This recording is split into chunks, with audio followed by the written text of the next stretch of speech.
So this is Natasha Fernandez speaking for China Daily. And right now I'm joined with Mr. Tommy Wong, and he's the president of the Global Sources for the Electronics Group. So Tommy Wong, tell us about Global Sources Electronics. So thank you, Natasha, for having me on your show today. Global Sources Electronics is the largest sourcing show in the world, covers 6,500 booths. This show put up on two phases. The phase one is consumer electronics with 3,700 booths. The content covers consumer electronics, smart living, and component. We're running from today's October 11 to 14th. The second phase we call mobile electronics. Have 2,800 booths. We run from 18 to 21 of October. So we have been running the show since 2006, and they have been very successful to provide the world buyer a snapshot of consumer electronics from end to end, to telling how great the China manufacturer put up onto the resources to support the world demand or buyer's needs. Okay, so you mentioned it started in 2006, so it's been a decade now. What do you put into consideration to make the show so successful as it is today? I mean, we see people coming from many parts of the world. So can you tell us the factors that you put into consideration into making the show happen? Yeah. I think we cover into three main kind of category. Number one, content. As you know, China, or particularly southern China, is almost a Silicon Valley in Asia. Every year, there's many new products has been manufactured in this region. We need to have a platform for this manufacturer to showcase our product for the world's buyer. Therefore, Hong Kong has been strategically located to support for this purpose. Content is king. Number two, the buyer. Has been a decade. We understand that when China opened the door under the WTO, many buyers, they wonder from where they can get the goods, as well as the very good merchandise to support for the industry or for the trade. So we strategically locate our show in Hong Kong, having a brand name called China Sourcing Fair, to guide the buyer flying all over the world to come to Hong Kong and then to source the product. The third is about we hear what the buyers want and then to support their needs. So in the venue, you can see that the venue is great because it's near the airport, 5 minutes from the airport just by train. And then the Hong Kong airport is connected all over the world by international flight. And then so this venue is column free, one floor. Let the buyer to walk from end to end, just no hustle. So I think we understand what the buyer needs. After that, we provide other seamless type of service, just like we connect them by the bus, by the virtual, and some other wine and cappuccino bar, and then to let them very free to walk within the halls. I think we help them. We understand the needs because time is important for buyer to fill the shelf. Okay, so can you tell us, like as you've mentioned, you know that the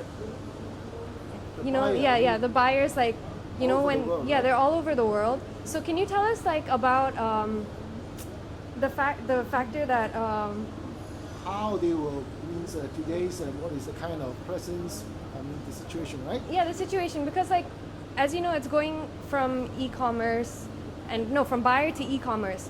And e-commerce is an online platform, and where we are is an offline platform, right? Yeah. So can you tell us like the difference in how this platform helps all the buyers and even startups and the e-commerce people in that trade? Okay. So basically, I think in the sourcing world, there's two type of buyer. So some people, they want to buy the small volume. They can always using the online to source it. But however, there's one challenge they face. Whether they believe the manufacturer is a genuine, whether the product is good, so that they only try the small order. So this is one sort of buyer. On the other hand, some other buyer, they have the bigger volume, B2B. They need to see the product face to face and then talk to the customer to understand the term and how the payment term and how the quality control, etc., etc. So how we put these two together, we use O2O, online to offline. So in order to serve both sides, first of all, we asked all the exhibitor to put the product online on the Global Sources online platform. Then we were going to inform the interested party of the world. So starting from the October 11 to 14, there's a products will be exhibited. But before you come over, you can go to online to search. You just simply type in, for example, the power bank. Then you can quickly type in, and then from the search result, there will be some of the finding of the product that you can choose from. From there, you can see, okay, you want to buy the small order, you can click, and then they will give you some solution. So this is facilitating what we call e-tailer or e-commerce people. But however, when these people getting bigger and bigger,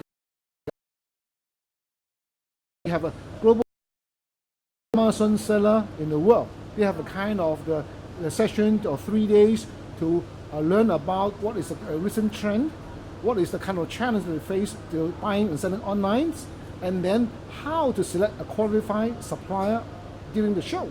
So we put up a kind of program to support that. So I think we are almost second to none of this type of service. All right. So today is the first day of the first phase of the show. So can you tell us what are you expecting from the next few days and the next few weeks as well from the show? So I think electronics are quite a dynamic industries, and also every year, every month, there's a new products. Right. From the today's, I can see that I will see many people come from different areas, like there's America, Germany, and Russia, or people from South America. I hear some of the language. I can't understand them. So I would say that the today's the first few hours, I think is hitting our expectation.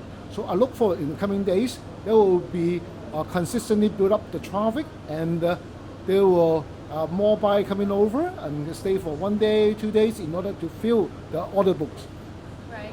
Okay. So what about what else can you tell us that is new from the 2017 electronics show? Okay. So I will just give you some highlights. Yeah. In the phase one, we have some of the new kind of the content. Number one is most very hot. It's called voice activated device, just like Alexa or okay. So because of this, we open up a special section for it, and then under the smart living category. Okay. So this sector grew almost 3 times compared to last year. All right. So these are quite a fascinating result. So after that, we also have the AR, VR, and gaming section. So we have around 200 booths. And then to ride on this kind of new technology and then new kind of product development. So we also have a experience zone to support this product. The third is about the electric personal transporter. It's also a rising up product. Because of the 2 years back when the hoverboard having the bad news of the battery catch the fire, and then we quickly joined force with one of the leading associations in China to improve the quality control, manufacturing. Based on this result, we see more and more of the hoverboard manufacturer changing from the kind of questioning of the battery supply, go to more of the lithium battery, go for the hoverboard, electric bicycle, that type of development. I think it's also quite matched with today's world's kind of environmental demand of these products. The last but not least, we also supporting the 2025 as well as the Industrial 4.0. So for this, we are seeing that many of the company to bring the new products, plus they want to build a brand, because they learn that from brand company, when they have the product in good quality and in branding, they can have better return of investment. I think this is some of the highlights. So that's really important. So it's not just, electronics is not just what we know of, like not just phones, not just drones and AI and VRs. Yeah. So it's a lot more than that. You go to the very specifics, right? Yes. So in general, in this show for electronics, so we have Right. almost 6 kind of category. Okay. One of them is home electronics. All right. There's the outdoor electronics. The third is computer and peripherals. The number 4 is AR, VR, and gaming. Number 5 is commercial electronics. Last but not least is a component and smart living. So all is under one roof, and this is called consumer electronics. Okay. So thank you so much, Tommy Wong. Thank you for joining us at the Global Sources Electronics with China Daily. And stay tuned. We still have a few more days to cover up, and I think there's a lot to see at the Global Sources 2017 Fall Trade Show. Thank you for watching. Thank you, Natasha. Thank you.